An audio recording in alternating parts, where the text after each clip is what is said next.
This is a cool way to create different textures with watercolor paint. I repurposed paint brushes and reshaped them so that they'll create different textures in your paint. These are a few examples I have here of the different marks that they will make just by using different parts of the brushes. I'm going to teach you how to do this today in case you want to learn how to do it on your own. You will need a few different supplies. First off, I highly recommend synthetic camel hair brushes. I made many of these.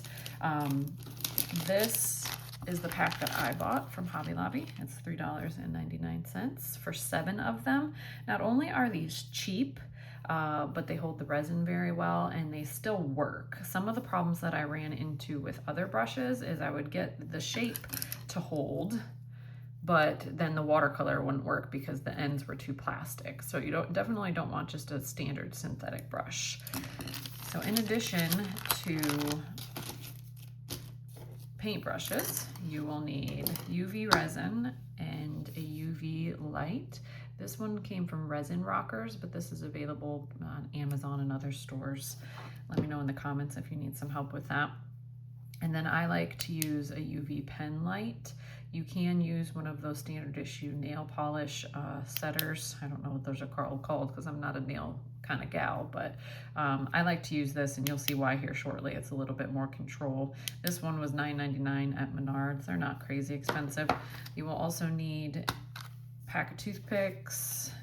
You will need a mask for the UV resin and gloves, and you will need a scrap piece of paper, and that should be everything to get started. So first step is to take your UV resin. Oh, and I have to put my mask on. Can't forget that. Put your UV resin on a scrap piece of paper or a paper plate, whatever you happen to have. I just use paper. And then you're going to take a toothpick. And we're going to use, doesn't really matter what brush you use. Let's use this guy today. Any of them will work. And then what you're going to do is splay the bristles out. Now there's 2 ways to do this. You can let it kind of be free and get whatever texture you get. As you can see, that it ends up with different ones. And that's usually the technique that I use. I just let the brushes be whatever they want to be, but you can try to control them even more if you wanted to go more in like a section of 3 and 3. But what I'm first going to do is I'm just going to go random today and see what I get.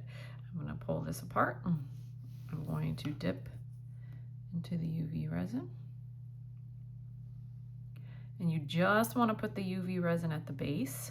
If you put it at the tip, it'll turn into plastic. That's essentially what UV resin turns into. And plastic notoriously repels watercolor, and then you won't be able to actually use your brush.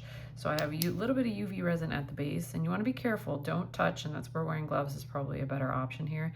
You don't want to touch the UV resin with your finger because it does get hot and burn, and ask me how I know that. I learned that the hard way. So I'm just going to let this set right there at the base. It's not going to take too long, and then I'll show you what that does.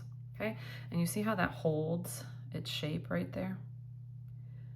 And these will stand up to washing and rinsing and all that good stuff because it forms a harder plastic. Okay, and you notice that I took my UV resin out of the area because if you don't do that, then the UV will set, or the resin will set, and then you're just wasting resin. So, and I more than likely will probably forget that because I forget that a lot. Now I'm just going to find a new section, and again, going at random. You can go a little more controlled if you want. Let's go about, see if we can get this piece to splay out a little bit. Here. The bigger the brush, the easier this is. So if you want to work big, work big. We're just going to put a little bit of UV resin at this base. And you don't want to pull it so far back that you actually don't get any bristle to do anything when you put it in the paint. So you kind of want to find a happy medium there.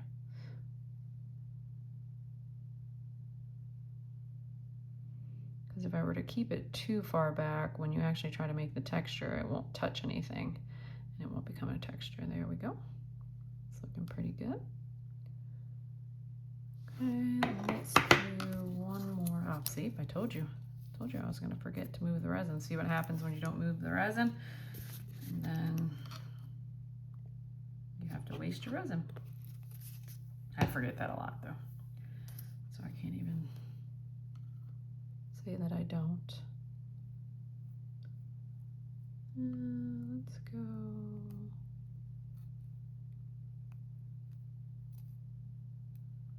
Let's see what we can do with this guy here. We're gonna split him a little bit. Now as you go, the resin does start getting hard down there, so you run out of options. So if you are gonna make a more controlled pattern, you wanna do that and to kind of decide that early.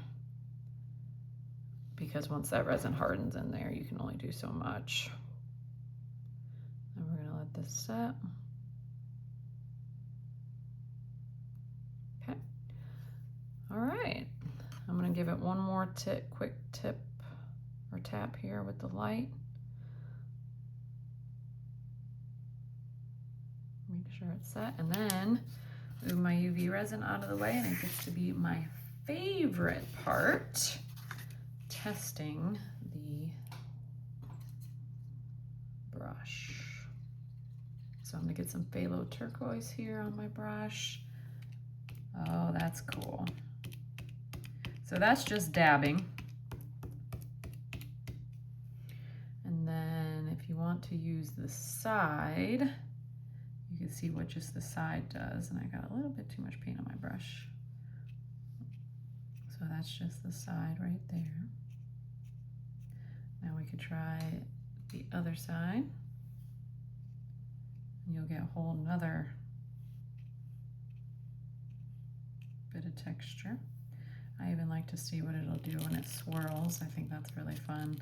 I like to do some mixed media watercolor too, when I don't want to take myself too serious. So I think these are really fun for mixed media. And you can do a little bit of a swirl. And there we go. Let me know if you have any questions or need any help. Hope you enjoyed.